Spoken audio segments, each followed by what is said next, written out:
orang yang tidak dididik agama, dia akan menjadi dua: ekstrim kiri, sekuler, liberal, ateis, campakkan agama karena dari kecil tak dididik agama.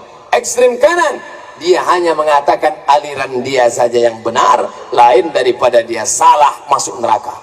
Sorga yang disiapkan Allah seluas langit dan bumi, isinya cuma 3: dia, gurunya, mertuanya.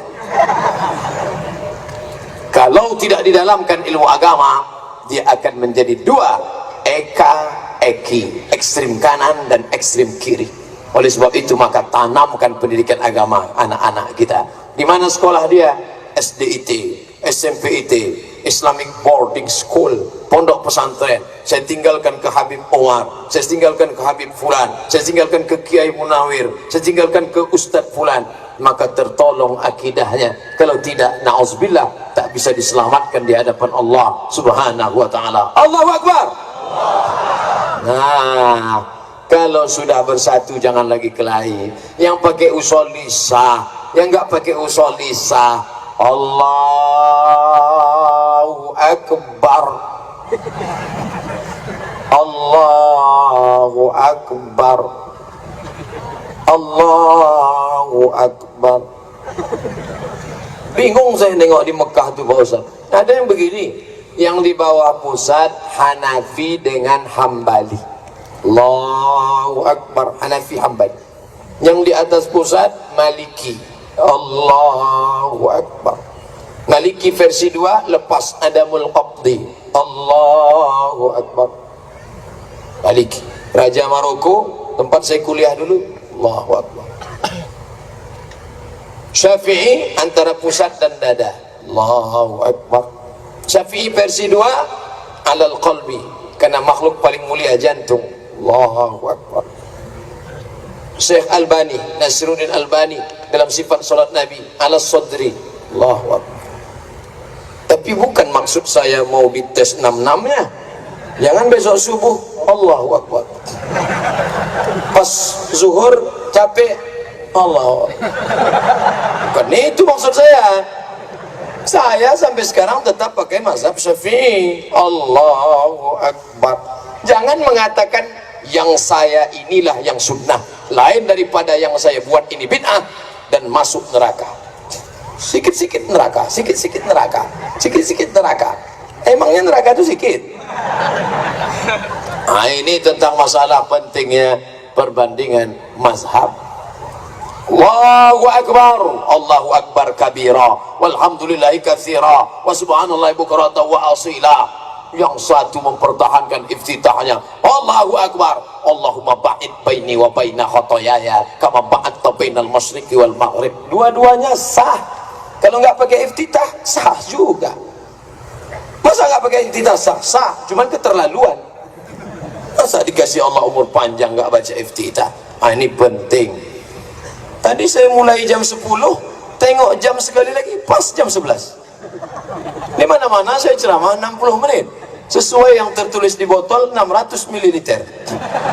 Tapi malam ini tak pakai botol sama sekali. Unlimited edition. Tadi udah dikasih minum. Sebentar aja ceramah rasanya. 2 kali tengok 60 menit. Jamaahnya tahan. Tadi kan kata saya kalau nunduk saya berhenti. Satu pun tak ada yang nunduk. Di mana-mana saya ceramah, baru setengah jam ceramah sudah keluar kudanil. Baru 40 menit ceramah sudah ada kode-kode macam-macam. Tapi di Palembang memang pejuang luar biasa. Negeri para habaib sudah terbiasa mendengar pengajian. Jangankan para ulama, para habaib ahlul bait pendatang kemari, maka negeri ini sudah terbiasa. Orang biasa ziarah cuma 200-300 orang. Di sini ziarah kubro, penuh jalan. Sholat Idul Fitri orang masjid berserak. Di sini sholat sampai penuh. Ditanya sahabat luar negeri, di mana ini sholat? Ini di negeri kami, saya bilang. Negeri kamu di mana? Pulau Sumatera. Pernah kamu ke sana? Belum lagi. Tapi kita bangga luar biasa melihat umat biasa berkumpul. Ternyata jamaahnya tahan, ustadz pula tak tahan. jangan lagi berkelahi karena khilafiyah. Tapi jamaah yang besar bermazhab Syafi'i ini mesti kita hormati. Makkah itu rajanya mazhab Hambali.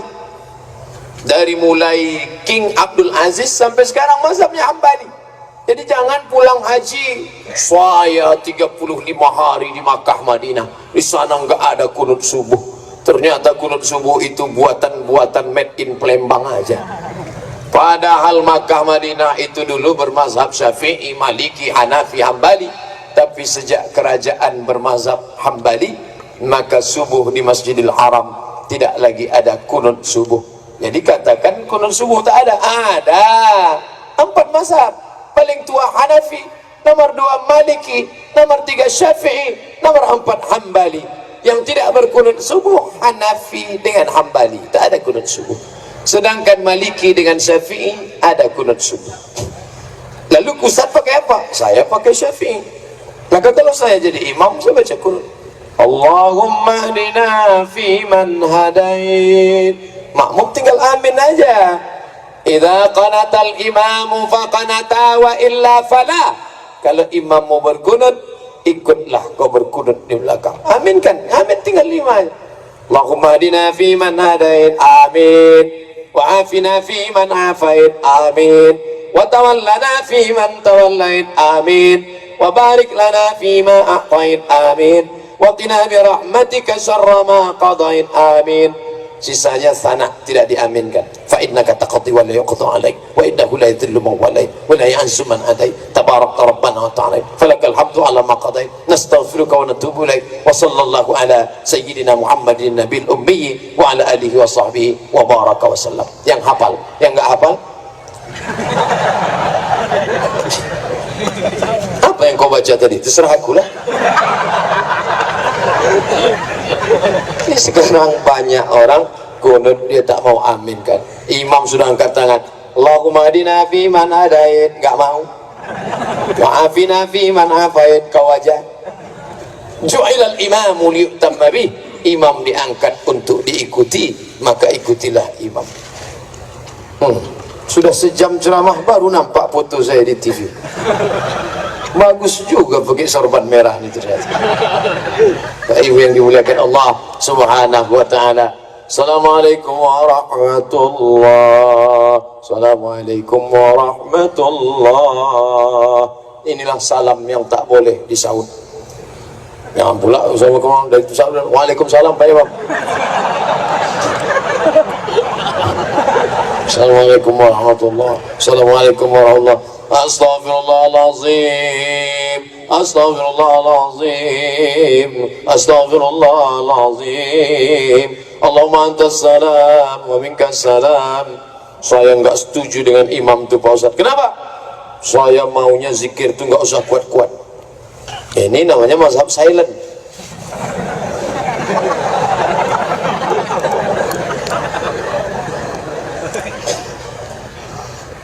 Sedangkan hadis riwayat Abdullah ibnu Abbas, kata dia, kanal jahru bidzikri fi ahdi Rasulullah sallallahu alaihi wasallam. Zikir jahar sudah ada sejak zaman Nabi sallallahu alaihi wasallam.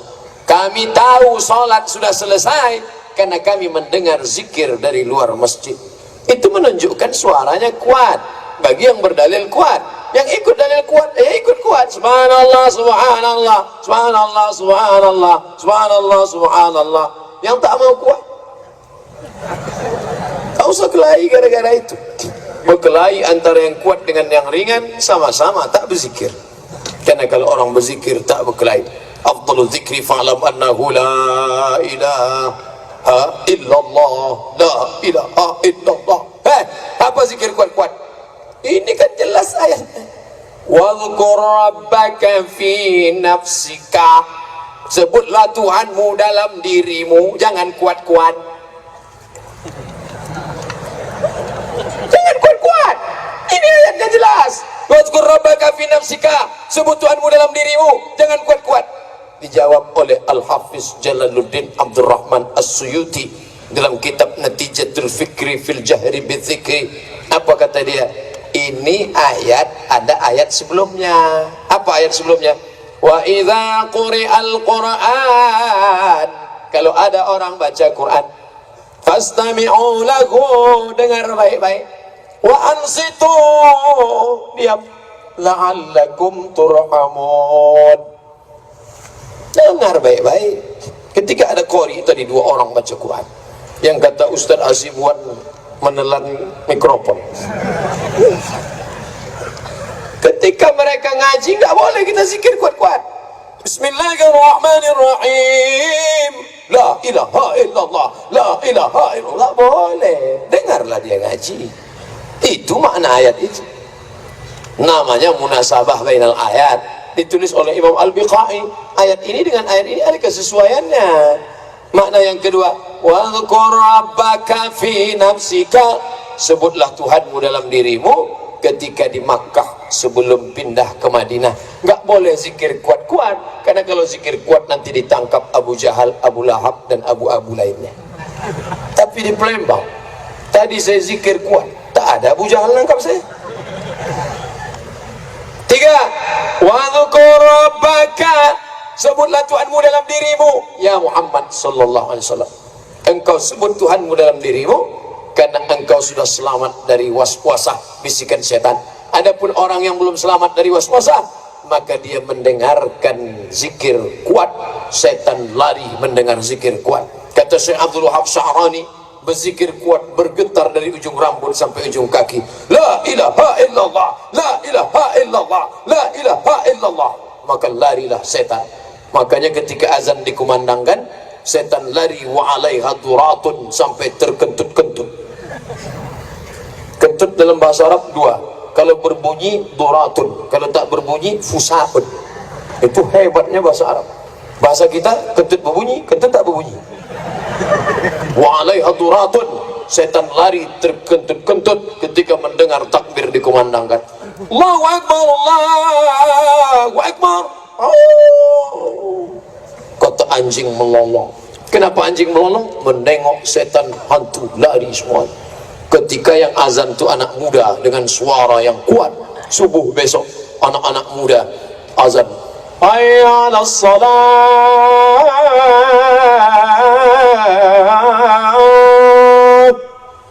as-salatu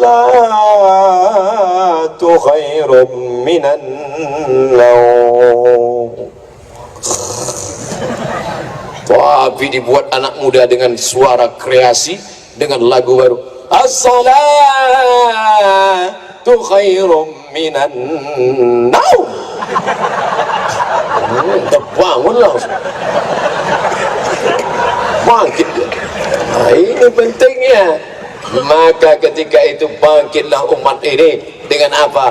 Yang menyatukan mereka adalah Allahu Akbar. Sekali dia teriakkan Allahu Akbar, setan-setan yang menggoda dia hilang semuanya. Allahu Akbar. Tengoklah, tak ada yang mengantuk kan?